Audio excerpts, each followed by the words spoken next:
about on the the macro scale in terms of like global circulation? Mountain meteorology playing a role there?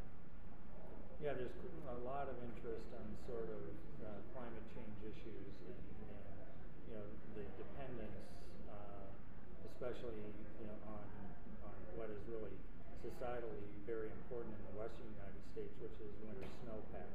So the impacts of increasing temperatures in the mountain environments, what's that going to do as far as where the rain snow line is going to be, has a significant impact on the water resources.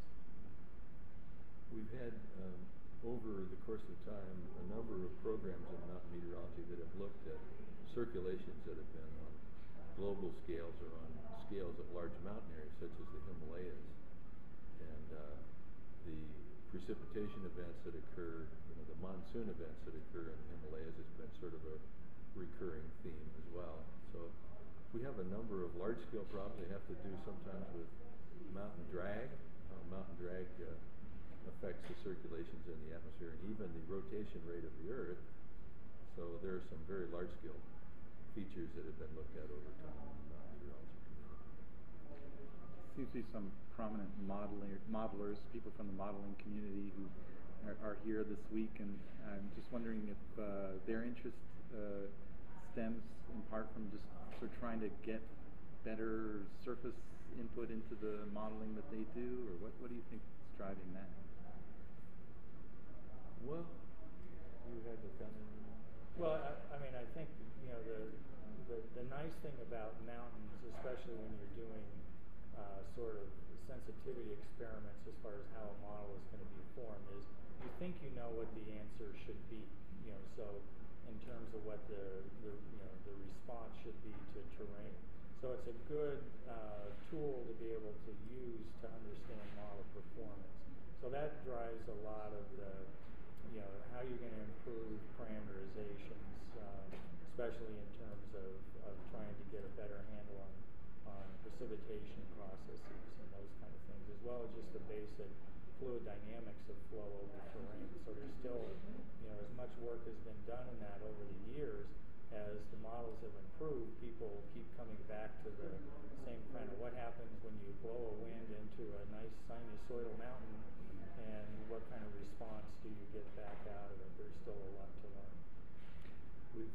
We've found over time that the models have improved at a faster rate than the observational equipment has improved. And so what we tend to find is that there are people who are able to make their model work on smaller length scales, but they find that they don't have the observational material to really evaluate how well the models are working.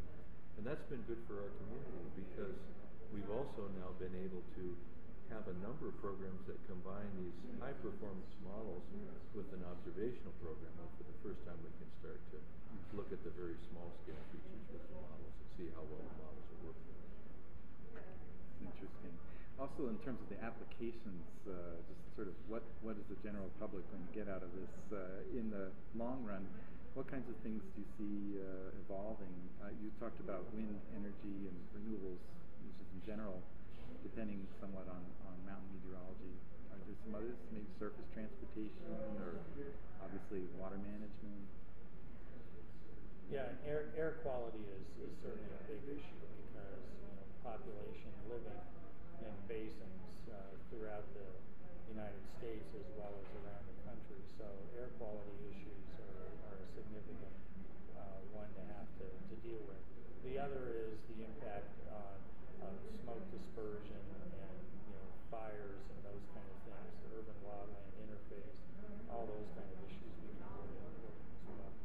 We've had another thing that I think has been emphasized over the past 5 or 6 years, and that is improvements in forecasting in complex terrain areas. So, for example, the Sierra Roger program, the T-Rex program, and so forth, have been focusing on some aspects of that, but we have programs such as Snow V10, which is the Olympics, the Vancouver Olympics program. And there was a big emphasis on improving the forecasting in winter snow events and that. So I would say there's been quite an emphasis on trying to feed some of the research into forecasting, and that's also been reflected in something that the Mountain Meteorology Committee has done recently. They had a workshop that was conducted several years ago, 2 years ago, and the theme of the workshop had to do with combining research and forecasting and trying to bridge the gap in between those two things. And so we had a major workshop where we had a lot of experts in complex terrain meteorology who came together with forecasters. And we have a monograph in AMS